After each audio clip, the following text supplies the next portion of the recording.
Today, on Faith in a Digital World, we're stepping into a conversation that feels increasingly urgent for anyone trying to follow Jesus in an age of constant noise. Our phones, our feeds, our screens, they're not just tools anymore. They've become environments we live inside, shaping our attention, our emotions, even our sense of what's real. And if we're honest, many of us feel stretched thin, spiritually distracted, pulled in a dozen directions at once. We're more anxious than we'd like to admit, and often we're unsure how to slow down long enough to notice what God is doing right in front of us. This isn't just a personal struggle. It's something that we're seeing in our churches and communities too. Pastors talk about how hard it is to keep people engaged. Parents wonder how to help their kids grow up with a healthy inner life. And so many of us feel like we're living with a low-grade hum of overwhelm that never quite goes away.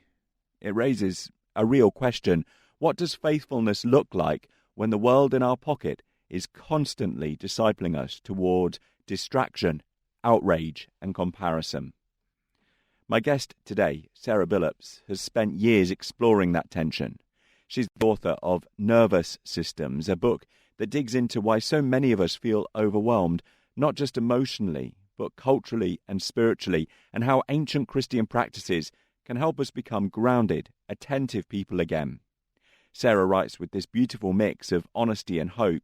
She doesn't pretend the digital age is simple or that we can just log off and solve everything. Instead, she invites us to pay attention to what's forming us and to rediscover rhythms that make space for God's presence in the middle of our very modern lives. In our conversation today, we're going to talk about the habits and practices that can help us grow in Christ while living in a world that never stops buzzing, pinging, or alerting us to the latest headline or social media update.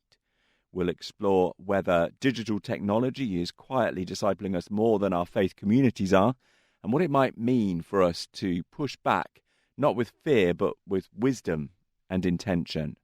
We'll talk about the roles of our bodies, not just our minds, in spiritual formation. And we'll look at how practices like silence, Sabbath, and embodied community can reorient us when everything around us feels fragmented. And we'll ask what it means to cultivate hope, real, grounded Christian hope, in a culture that often feels anxious, hurried, and exhausted.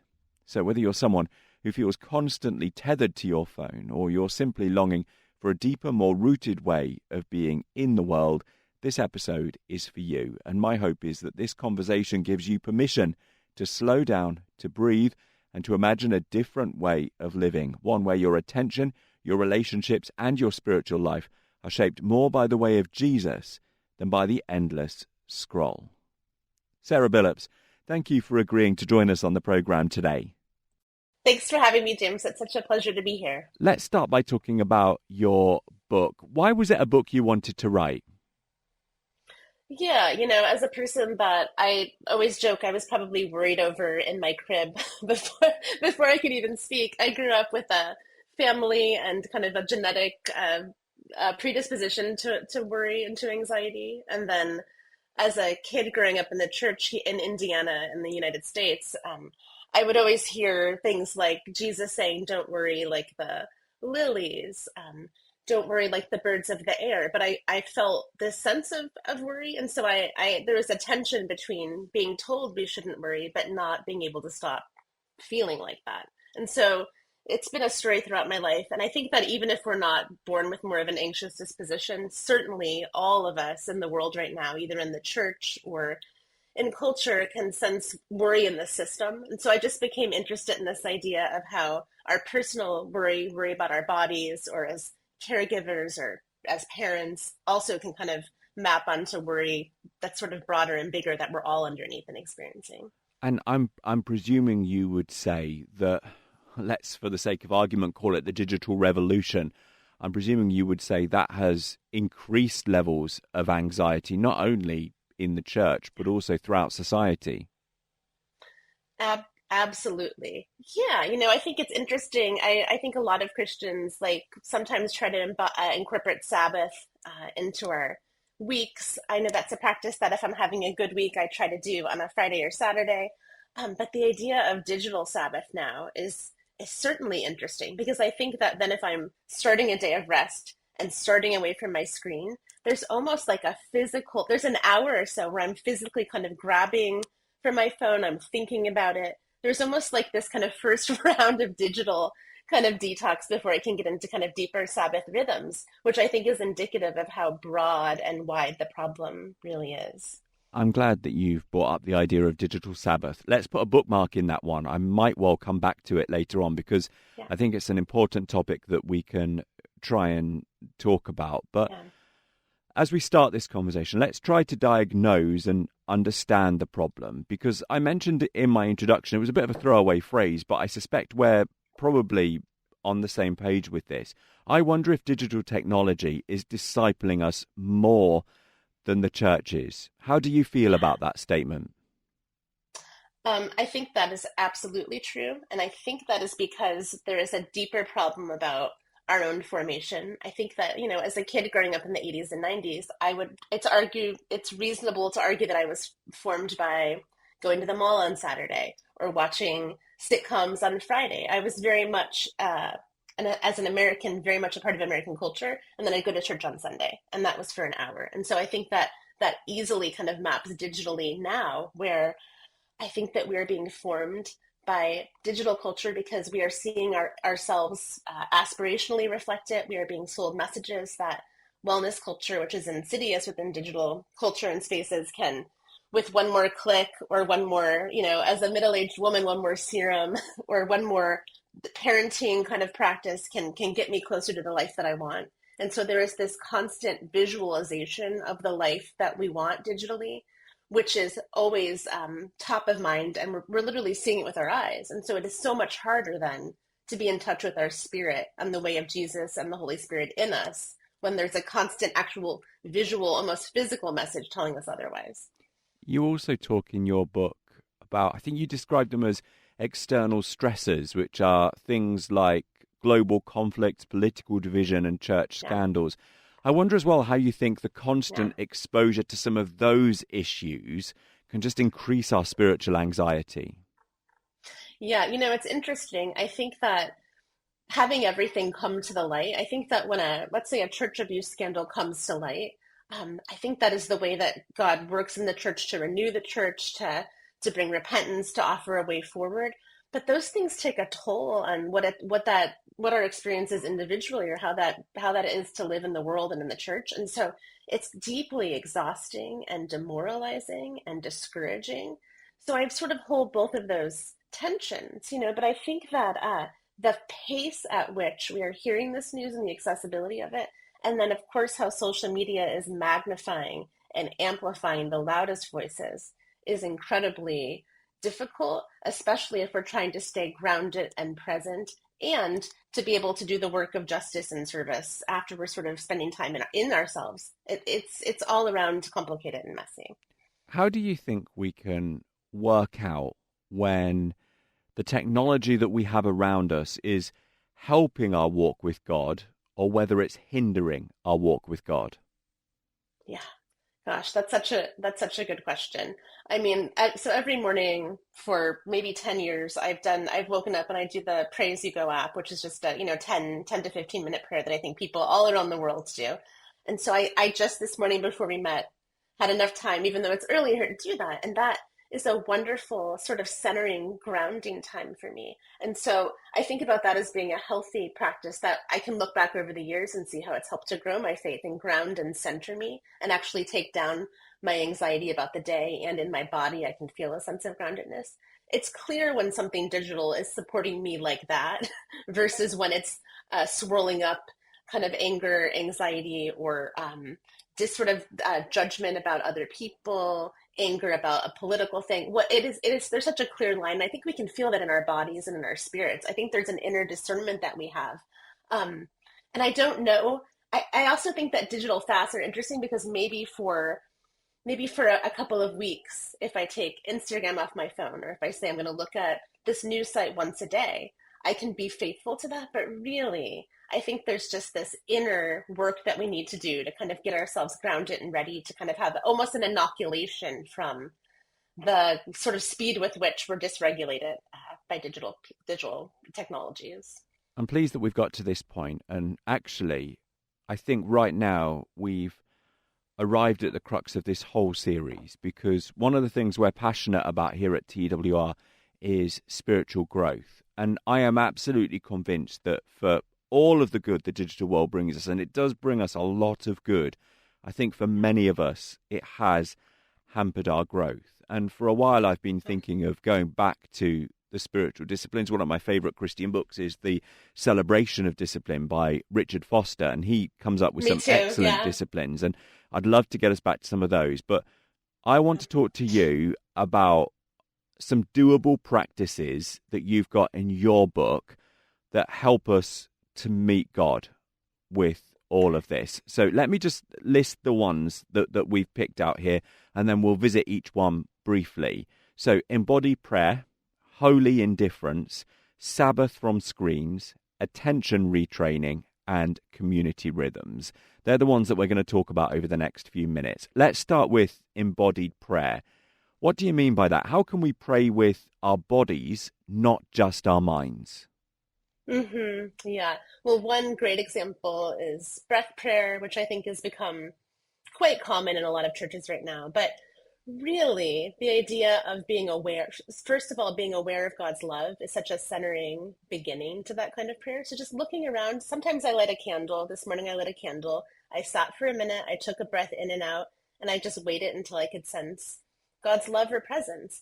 And that sounds so simple, James, but I think that can take a while. I prayed a verse centered in God's love for 2 years. I mean, I think the things that we are told our whole lives when we're children on can be sometimes the hardest to really begin to understand in a deeper way, you know? And so I just sit and do that. And then I just sometimes do a breath prayer. I might say, God, I might breathe out and say, Jesus, ground me. And then I might breathe in and say, so that I may be a grounding presence to others, for example. And it's just I love them because it's maybe 30 seconds, but it really changes how I feel, how I'm aware of how my body is calming. So I think breath has been a big help. That's embodied prayer then. The next one that I want to talk about is holy indifference. Now, you describe this as giving into the Spirit rather than giving up. How can that posture hmm help us to detach from digital overstimulation? Yeah, the idea of holy indifference, talked about by Ignatius of Loyola.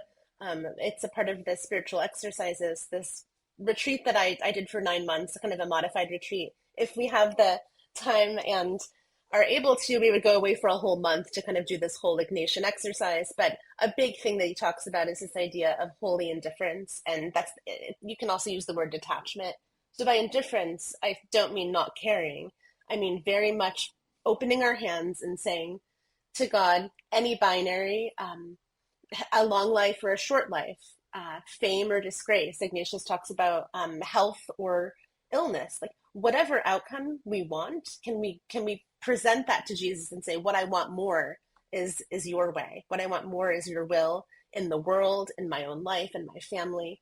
And honestly, James, I think about indifference every day. I try to practice it it comes up constantly. So when you start to sort of notice it, it's this wonderful way. And really it comes, I mean, St. Teresa of Lisieux's morning offering, to accept the joys and sorrows of this passing life. That's indifference. Or Jesus on the cross saying, you know, Father, do what you do.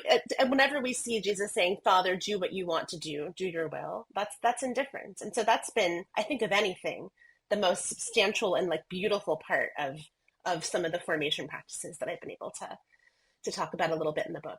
Okay, so the next one we've touched on briefly, it's Sabbath from screens. Now, what does a realistic digital Sabbath look like for modern Christians? Yeah, do you know what, honestly, what it really looks like for me is 2 Saturdays a month. 2 Saturdays a month, I wake up, I invite my family to join me. I've got two teenagers, and that is also difficult, but gosh, so beautiful when they're able to. And so we have a sort of jar in our kitchen. So we literally take physical all of our physical phones and devices. We put our laptops in a drawer right next to it. And that's just a space that we know that we're not going to go towards until after dinner, until it's dark out. And so we really model it like a real Sabbath. That, like I mentioned earlier, James, the first hour or two, there's almost like a physical, again, compulsion to reach, or it's on my mind. But slowly, maybe I'll take a nap. Gosh, there's almost always a long walk involved in a day like a Sabbath. We begin to look around, we begin to notice nature, we begin to notice each other, and sometimes we'll do more tactical things with our hands, a lot more cooking, maybe a puzzle. It is probably by maybe 11 o'clock, sometimes by lunch, where we can begin to kind of see ourselves kind of get a little bit lighter or freer. And then I found that personally by dinner time, I'm really not thinking about it. In fact, it almost feels like a benefit and sometimes even a joy to be away. And so my goal, of course, I think a goal is weekly, but even a couple times a month, I think has made a profound difference, not just in my own faith, but in my family's rhythm as well, and how we interact with each other. I'm sorry for the naive question, but I've spoken to several Christians before about this idea of a digital Sabbath, and they've all said the same thing as you, that as they go through the day, they begin to feel a little bit freer. Sarah, if that's the case, why at the end of the day do you get it out the drawer again?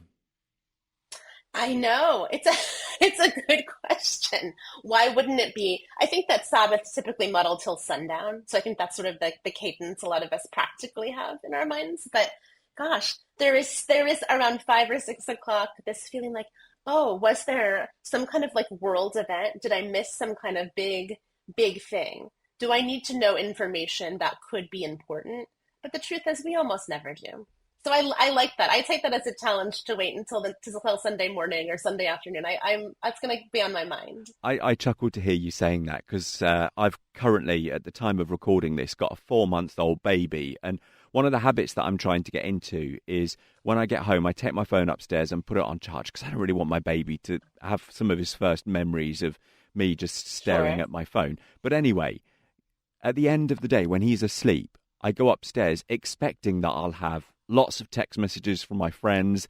There'll be lots of news alerts that I can catch up on. I'll have lots of various notifications. I hardly have anything, Sarah. That perhaps is an insight into my life. I think I'm more popular on my phone than I actually am. And just one other quick, I think it's also an anxiety response. I think that this sense we're missing something, I mean, that's anxiety right there. It's another wonderful invitation to kind of decenter ourselves a little bit, maybe. Okay, excellent. I'm really enjoying this. So we've talked about 3 of the doable daily practices at the moment. I'll just remind us where we're up to so far. Embodied prayer, we've covered. Holy indifference, we've covered. Sabbath from screens, we've covered. Now the next one, attention retraining. We live, Sarah, in a world of algorithms. How can attention retraining help us to reclaim our attention? We know how to be bored. So I am so uncomfortable. There's almost a physical feeling of boredom that I think we all try to resist. But when we move towards the mundane, I think it can be really helpful. The other piece, of course, is prayer, is just letting ourselves for a longer period of time sit and focus and ask God to help, I guess. But it's just this method of, there's all sorts of kind of practical kind of hacky things, like in 45 seconds we can retrain our brain. But really, I think it's just this idea of doing something basic, like maybe writing down a list with as little noise in our head as we can muster, and letting ourselves feel the sense of boredom, and then really being able to sit and focus. Sometimes I've done a couple of times something where I've taken an orange and I've very carefully unpeeled. I've taken each section. I've sat and looked at it. And it's just interesting how, again, it's kind of like a micro example of what we do with a digital Sabbath with our phone.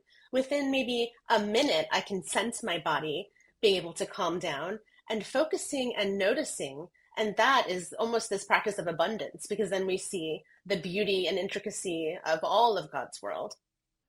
Well, if you've just joined us, you're listening to Faith in a Digital World here on TWR-UK.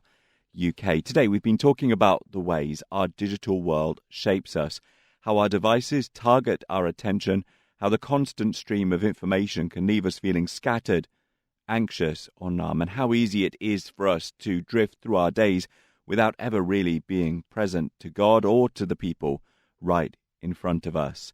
And as Sarah has reminded us, this isn't just a personal challenge, it's something that we're all trying to navigate together, often without even realizing how deeply it's forming us. What I appreciate about this conversation so far is that it doesn't leave us in a place of discouragement. Instead, it invites us to pay attention, to notice the habits that are shaping our lives, and to imagine what it might look like to reclaim some of our attention and even our hope. We've talked about ancient practices like silence, Sabbath, and embodied presence, and how they can help us to become more grounded, more human, and more open to the work of the Spirit. But there's another piece we haven't explored yet, and it's a big one: the role of the church. Because as much as this is a personal journey, it's not meant to be a solo one. The early Christians didn't try to follow Jesus alone, and we weren't designed to either. In a world that constantly pulls us toward isolation, distraction, and self-curation, the church has a unique opportunity and maybe even a responsibility to help us live differently, to help us remember who we are, to help us practice rhythms that push back against the digital current and root us in something deeper and more lasting.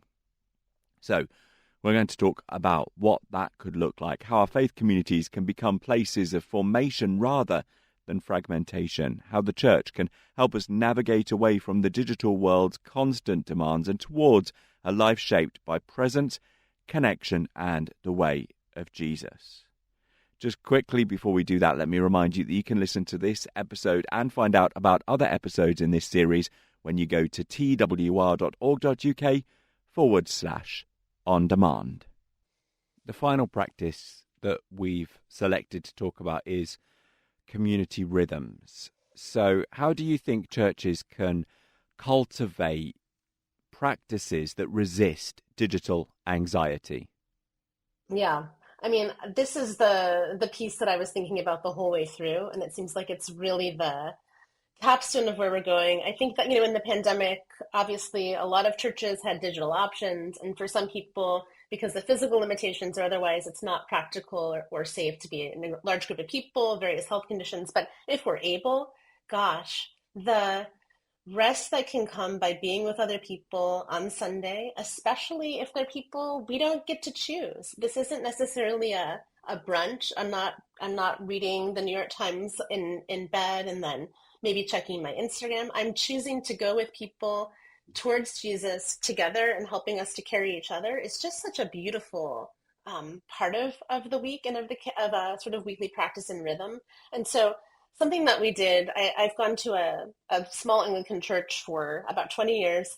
Something that we did, one of the priests one Sunday said, there's about 150 of us. Let's all stand up around the sanctuary. She had a large stone in her hand, and she said, I'm going to put this stone to the person on my left, and I'm going to tell them something I'm carrying, if I feel safe to do so. And I'm going to say, the other person will say, by the grace of God, I carry this with you. And so it was this beautiful embodied moment where we were all standing around together, giving somebody else next to us something to carry with us. And it, to me, is the ultimate example of, in health, what church can be, how church in this way is this anecdote, this almost vitamin against kind of digital overload. Let's begin to bring this interview into land. And I appreciate that for many people this is a topic that they really struggle with. But I wonder what gives you hope for Christians who are navigating their digital lives today. Yeah. What gives me hope is looking back over the expanse of time. In the communion line, I think about all of the saints that have gone before us, everybody that will be ahead of us. There's a proportionality that comes. I just have a great sense of calm, putting our own story and season that is very rooted in the digital age into focus, and knowing that if it really is true that God is very much present in all of history, that God is present now. And there's a way in which that really decenters us and takes down our anxiety. And that's enough for me, at least right now. So if listeners this week could adopt just one spiritual practice so that they can make a start on this, maybe even today, what one would you recommend? I would certainly recommend Holy Indifference to read about that, for listeners to try that out, to think about whatever the specific situation is in your life that you are most likely to Google or to look for kind of an relief from, to kind of turn to a digital, um, to turn to something digital to try to find some kind of like help or connection, to take that very thing to God and to say, God, whatever the situation is, for example, I am very worried about my job in the age of AI, for example, like serious and real problems, not just light problems. Say, God, I open my hand and I say, I would like to feel secure and employed. Whatever you want to do, like I trust that you are in this and that you are a part of my story, and I can rest instead of Googling, reading, sort of frantically worrying.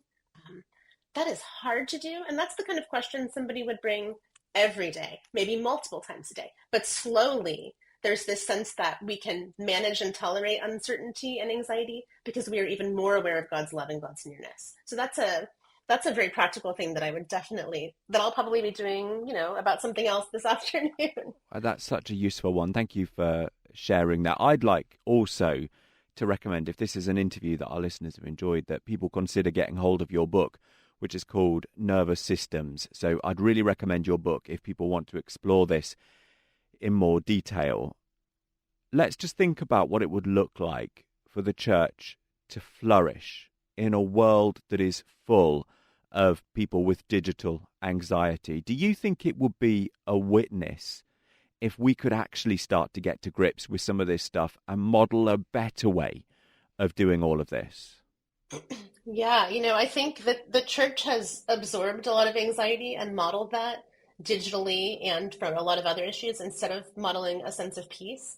So if we could see the church, which is really just the gathered body of God's people, coming together, stumbling together, doing the best that we can, if we could see a real honest grappling with the digital age, gosh, we would model this idea of non-anxious presence from the church into the community. We would kind of have this model of what it means to flourish by being together, by being in our bodies, by resisting the screen. I think that could be profoundly beautiful. And I really do have hope that we could head that way. At least I choose to. Yeah. I've got one final question for you, and I appreciate it's almost a little bit of a cheesy question, but I've asked it to a few guests throughout our series so far, and I think I'm beginning to guess where you might go with this. But let's just imagine for a moment that I could take you into a room that had a big red button in it. And if I told you that if you pressed that big red button, social media, AI, all of the things that cause us digital anxiety in our lives would just disappear in an instant, would you press it? No, I wouldn't press it because I think that there are positive and beautiful parts that we should not ignore, and I think that also it is probably true that something else would be behind the door in the red button if it wasn't this. And so I think instead of resisting or wishing something wasn't true, as people interested in the way of Jesus, we can have our eyes open and say, in this very present that you've given us, what can we do to still move closer to the way of God and to flourish? So I think in the very presence of where we are, there is an opportunity. Well, Sara Billups, I've really enjoyed this conversation today. Sara is the author of the book, Nervous Systems. Please do check it out if you've enjoyed this conversation today. Sara, thank you so much for being here. This has been really fun. Thanks, James. Well, thank you very much for being with us on today's episode of Faith in a Digital World. I hope this conversation has given you a bit of space to reflect and maybe even to recognise some of the quiet pressures that are shaping your own spiritual life. We live in a moment when distraction is the default, where our devices tug at us with a kind of relentless urgency, and yet the invitation of Jesus remains the same, to become people who are rooted, present and attentive to God's work in and around us. I want to offer a heartfelt thank you to Sara Billups for joining us. Her honesty, her research and her pastoral imagination give language to what so many of us feel but struggle to articulate. If today's conversation resonated with you, I'd really like to encourage you to explore her book, which is called Nervous Systems. It's a thoughtful companion for anyone who might be trying to navigate faith in an age of overwhelm. That's all we've got time for on the programme today. Don't forget to check out our website at twr.org.uk. This podcast is a production of Transworld Radio UK. For more information, go to our website at twr.org.uk.